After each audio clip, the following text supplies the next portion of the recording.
but I'm comforted somewhat by the comments that it is one more chapter. And I think that's the takeaway for us in the community. Our members are on the front lines of domestic and sexual violence work. That Ms. Parham's story is not concluded. There's not a full stop now. But truly that she becomes more than the victim that she was, but truly the catalyst that she can be, and that she can break, as others have called it, this cycle that we're playing out. Because, and I think it was even the Prime Minister himself that called out that 99% or some very high number of our homes are dealing with some form of violence. That's incredulous. And I know that very recently, in February, in fact, I believe this Senate passed the motion to look at putting together an inclusive and comprehensive response to this crisis. And just to inform the Senate, we have reached out to the minister to thank her for this leadership. I think it shows that women in leadership matters. It took a long time to get here, but we're here. And it's also true that we are reaching out because, again, the resources of our network want to be included in this new step. We can't keep doing the same thing and expecting a different result, and we can't do things expecting that someone else will do what matters. Our members want to be counted, they want to participate, they want to contribute whatever resources and expertise they have to the effort of truly addressing this. I also want to call out how very proud I am that the Women Caucus of parliamentarians, and look forward to having Senator Williams join that effort, is already talking about how we move forward with Ms. Parham's case in specific, but really using her as a symbol and some way of making sure that we are never talking about this, as Senator Smith called out, in future years, that the change starts now and it starts with us. So really to call out that we honor her memory, but more than that, we commit to working to make sure her legacy is more than just the victim she was, that she will be the catalyst for the change we all want to see in Belize. I recognize Senator Michael Perfy. Can I not give way to Senator Jang, Madam President? You are. I said, how can I? No, you look, I caught your eye. Well, it's hard for me not to catch your eye first. But. You did capture my eye. However, I am quite prepared to support and proceed, as you so kindly indicated, to have Senator Erica Jang speak. I recognize Senator Erica Jang. Thank you, Madam President. Thank you, Senator Perfy. I'd like to say congratulations as well to all the new senators this morning. And I pray that we will be able to work together and also to make sure that whatever decision we make will be beneficial to the people in our country. Madam President, I rise on the most historic, to present on the motion of the most historic occurrence. To actually correct a wrong of 59 years ago, where 8 children were actually robbed of being in a home with a loving and nurturing mother, namely Harry, James, Tony, Earl, Kent, Jerry, Dean, and Gilbert. I also want to offer my condolences to them, and I also want to congratulate all those who have put their hands together to make this occasion possible. Madam President, Nora was faced with immeasurable pain, living with a man she believed loved her. You see, in those days, Belize was a place in which the law enforcement was highly respected.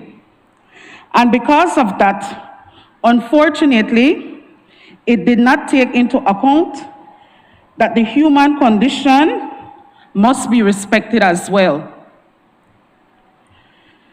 Nora Parham made several reports of what she was going through, but no one ever bothered. And again, she did what she could do, pleading for help all over. It never happened. The authorities who were supposed to help her failed her as well. She tried several times to expose her condition, but it seemed as if she was basically all alone until when she had nothing else to do but basically stay with the decision that was made on her behalf. You see, Madam President, women like us would be denied opportunities to fill spaces like the way we do now. We were basically looked at as housewives, a mother that stays in the house. We were to cook, we were to do chores. And Nora was then seen as her spouse, as his property rather than a human being. This caused a lot of problem. Currently, we are fighting for rights of women. We are not there yet, but we are on a journey whereby we will make sure that all wrong will be corrected. This is not something that the government and the Prime Minister, Johnny Presenio, the Honorable Johnny Presenio, takes lightly.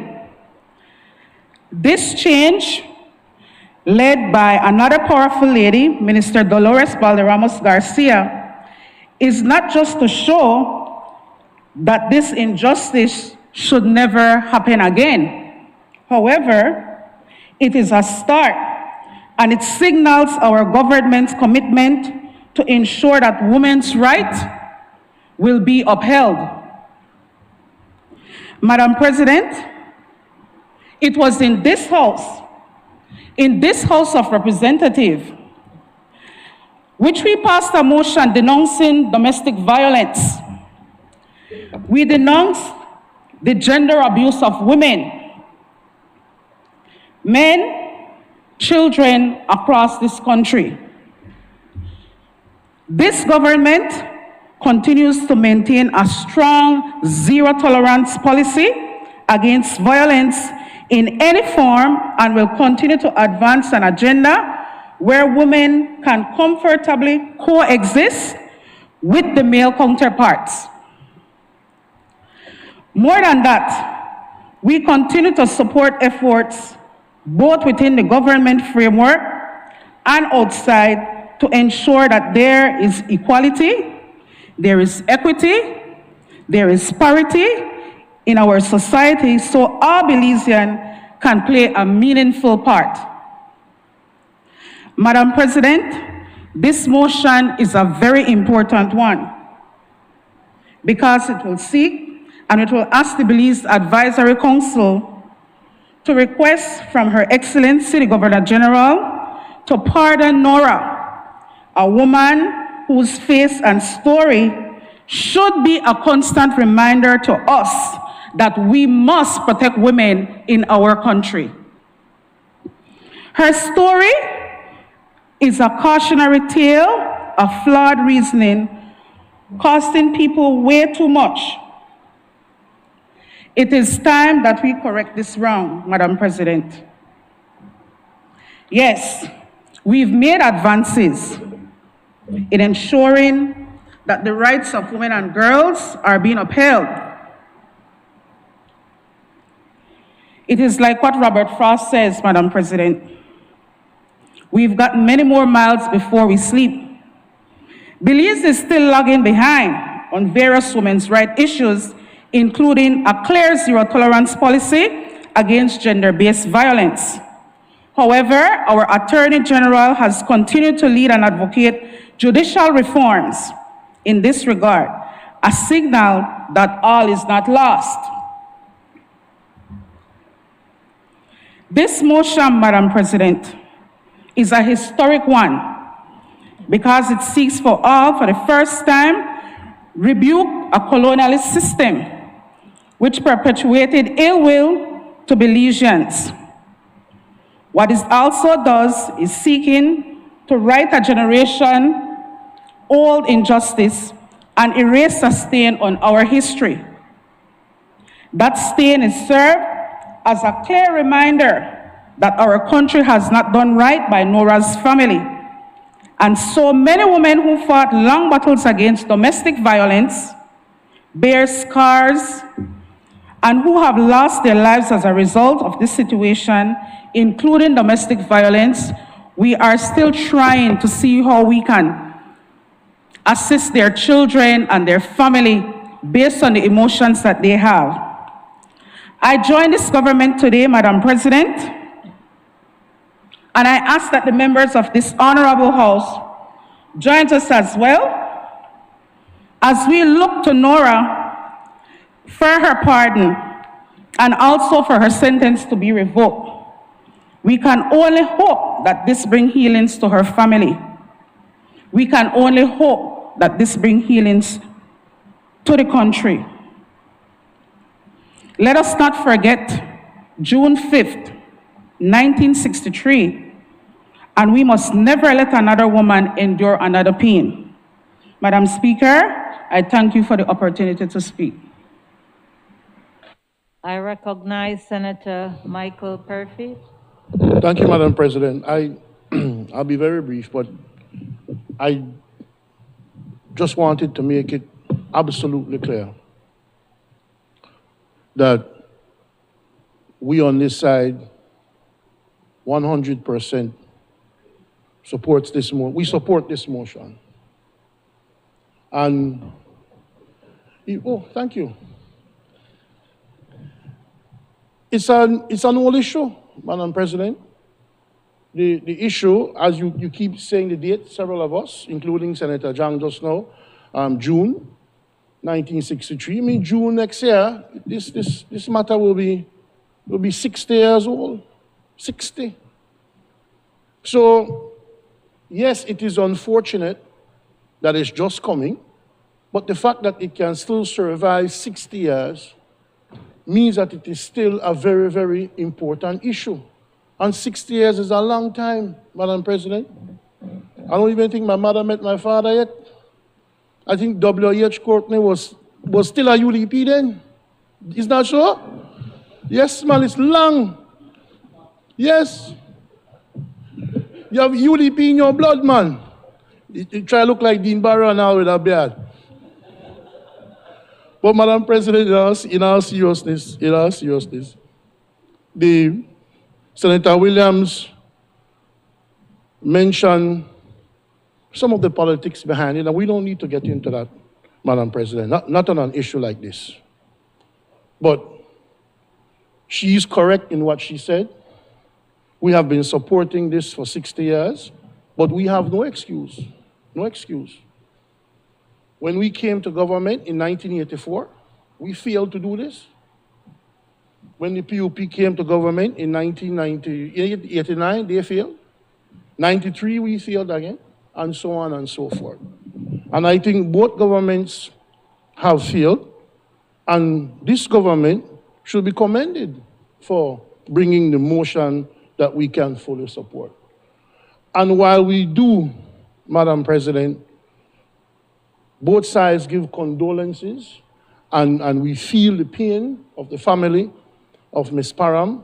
I think the family also deserves, Madam President, from both sides of the House, official apologies. And so, for taking so long, or for never bringing this matter to the National Assembly in our case, Madam President, on behalf of the UDP, I would like to offer a heartfelt apology to the Parham family and to reiterate to them that we supported her clemency then, we support it now, and we are fully in support of this motion.